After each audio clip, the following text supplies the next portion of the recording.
Hello everyone, welcome back to the channel. मेरा नाम है शिखा और आज हम पढ़ेंगे अपना हिंदी का पार्ट कारतूस। स्टार्ट करने से पहले 3 इंपॉर्टेंट चीज़, अगर आपको कोई भी डाउट आए तो आप मुझे इंस्टाग्राम पे फॉलो करके डीएम कर सकते हैं। और अगर आपको ये पीडीएफ चाहिए जिसके अंदर आपको नोट्स भी मिलेंगे, इंपॉर्टेंट क्वेश्चंस भी मिलेंगे, प्रीवियस ईयर क्वेश्चंस भी मिलेंगे, मतलब all in one combined PDF चाहिए तो वो आपको मिल जाएगी टेलीग्राम पर। थर्डली, अगर आपको रेगुलर टेस्ट सीरीज में पार्टिसिपेट करना है तो you can follow me on WhatsApp channel 2। तीनों के link, Instagram, Telegram and WhatsApp के लिंक आपको डिस्क्रिप्शन बॉक्स में मिल जाएगी। Make sure you follow on all the 3 platforms.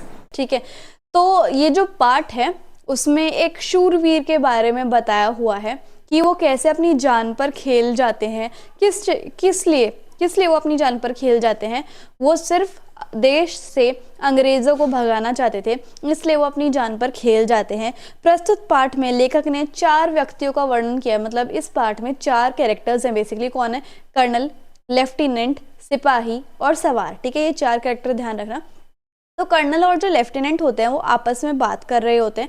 किसके बारे में? वजीर अली के बारे में। किसके बारे में बात कर रहे होते हैं? वजीर अली। उसके कारनामों के बारे में बात करते हुए कहते हैं कि वजीर अली ने अंग्रेज़ों की नाक में दम कर रखा है और उसको देखकर रॉबिन हुड की याद आ जाती है। मतलब वो एक टाइप का सुपर हीरो था। फिर कर्नल जो है लेफ्टिनेंट को सादत अली के बारे में बताता है कि वजीर अली के चाचा, तुम्हें पता है कौन है? सादत अली, है ना। तो क्या हुआ, जब वजीर अली पैदा हुए थे तो सादत अली बहुत दुखी हुए थे और उसके पैदा होने की वजह से वो दुखी तो थे ही, तो उन्होंने इसलिए अंग्रेज़ों को मित्र बना लिया था। अवध के सिंहासन पे कौन बैठे हुए थे? सादत अली बैठे हुए थे और वो उसी के ऊपर बैठे रहना चाहते थे। इसलिए उन्होंने अंग्रेज़ों को दोस्त बनाया कि ये मुझे इसी सिंहासन पे बैठे रहने देंगे और अपनी आधी दौलत और 10 लाख रुपए जो है वो रिश्वत में अंग्रेज़ों के नाम कर दी थे, ताकि वो उन्हें उस गद्दी से उठने ना दे, अवध के सिंहासन पर से उठने ना दे। किसको? सादत अली खान को, है ना। लेफ्टिनेंट को जब पता चला कि हिंदुस्तान में, मतलब लेफ्टिनेंट को ये भी पता चला कि हिंदुस्तान के बहुत से राजा, बादशाह और नवाब जो है वो क्या चाहते थे? अफगानिस्तान के नवाब को दिल्ली पर हमला करने के लिए आमंत्रित कर रहे थे कि जो अफगानिस्तान के नवाब है ना, तुम आ जाओ हिंदुस्तान और दिल्ली पर हमला कर दो, है ना। और कौन चाहते थे ये चीज़? हिंदुस्तान के बहुत से राजा, बादशाह और नवाब। क्यों चाहते थे? तो लेफ्टिनेंट की बातों में हामी भरते हुए कर्नल कहता है कि अगर ऐसा हुआ कि वो सच्ची में आ गए अफगानिस्तान के नवाब और उन्होंने दिल्ली पे हमला कर दिया, तो कंपनी ने, ईस्ट इंडिया कंपनी ने जो भी हिंदुस्तान से हासिल किया अभी तक, वो सब कुछ गंवाना पड़ेगा और अंग्रेज़ों को यहाँ से निकलना पड़ेगा, है ना।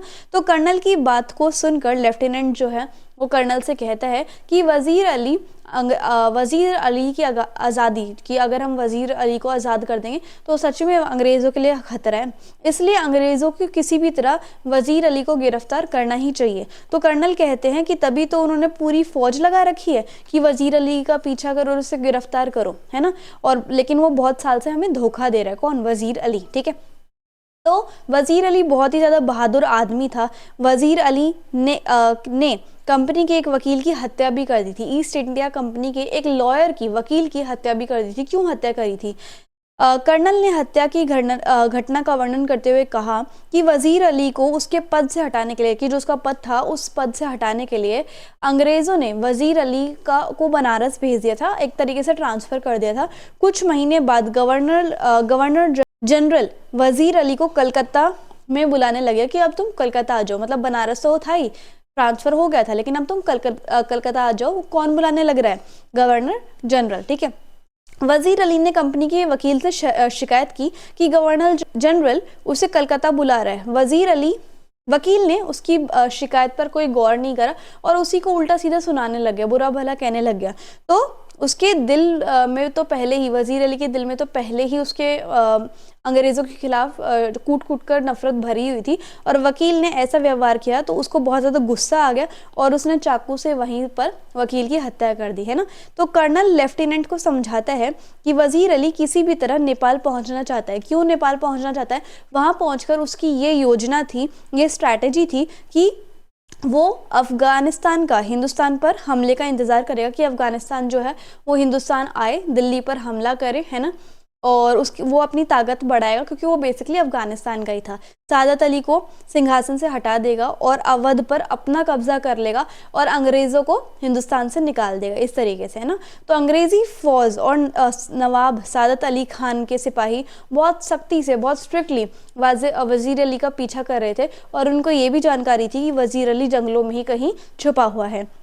लेफ्टिनेंट कहता है कि घोड़े पर सवार आदमी जो है, मतलब अब ये सारी बातें जो है वो एक तंबू में, एक टेंट में हो रही थी लेफ्टिनेंट और कर्नल के बीच में, ठीक है। तो लेफ्टिनेंट कहते हैं कि कोई ना आदमी आ रहा है हमारे तंबू की तरफ और घोड़े पर सवार है ना।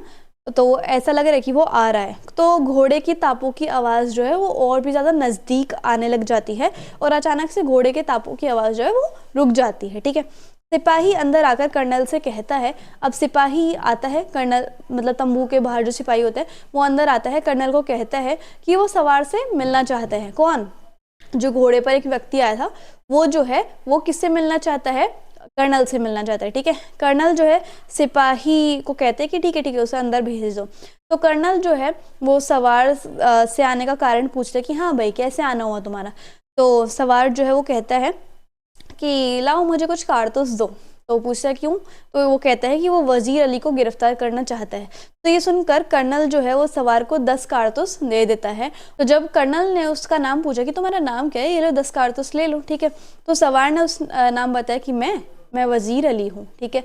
और वो कहता है कि तुमने मुझे 10 कारतूस दिए इसलिए मैं तुम्हारी जान बख्श रहा हूँ, नहीं तो तुम भी मारे जाते, हैं ना। इतना कहकर वज़ीर अली बाहर चला जाता है। घोड़े के तापों की आवाज़ जो है वो बहुत दूर चली जाती है। इतने में लेफ्टिनेंट अंदर आता है और कर्नल से पूछता है कि वो कौन था। कर्नल अपने आप से कहता है कि वो एक ऐसा सिपाही था जो अपनी जान की परवाह नहीं करता है और ये आज कर्नल ने खुद देख लिया है। तो इस तरीके से हमारा जो पार्ट है वो यहीं पर खत्म होता है। आई होप आपको समझ में आया होगा। सो आई होप आपको वीडियो और एक्सप्लेनेशन बहुत अच्छी लगी होगी। So if you like the video and the explanation then please like, share, comment and subscribe the channel. Also follow on all the platforms. Thank you so much.